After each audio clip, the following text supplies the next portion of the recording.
একের পর এক দুঃসংবাদ যেন পিছুই ছাড়ছে না ভারতের মোদী সরকারের। ভারতের সেভেন সিস্টারে মণিপুর রাজ্যে বিদ্রোহ গোষ্ঠীর হামলার পর এবার আরও একটি দুঃসংবাদ পেল মোদী সরকার। ভারতের সেভেন সিস্টারের আরেক রাজ্য অরুণাচল ভূখণ্ডে ৬০ কিলোমিটার অন্তর্ভুক্তে ঢুকে পড়েছে চীন সেনারা।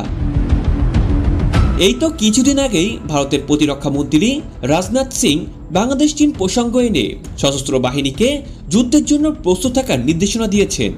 আর এরপরেই সামনে এলো চীনা সৈন্যদের দখলের কথা।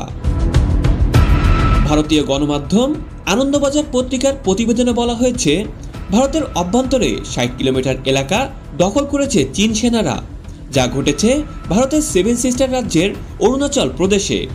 আর এই বিষয়টি নিশ্চিত করেছে সেখানকার স্থানীয় বাসিন্দারা।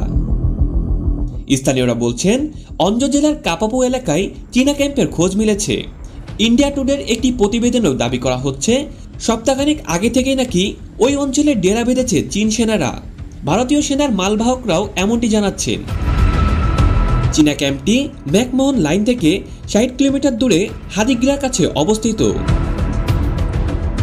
এর আগেও একাধিকবার ভারত ভূখণ্ডে চীনা অনুপ্রবেশের কথা প্রকাশে এসেছে। ২০১৯ সালে চীন অরুণাচল সীমান্তে আমাকো ক্যাম্পের কাছে ডাইমালো নালার উপরে কাঠের অস্থায়ী ব্রিজ বানিয়েছিল। ২০২০ সালেও দিবং জেলাতেও ঢুকে পড়েছিল চীনা বাহিনী।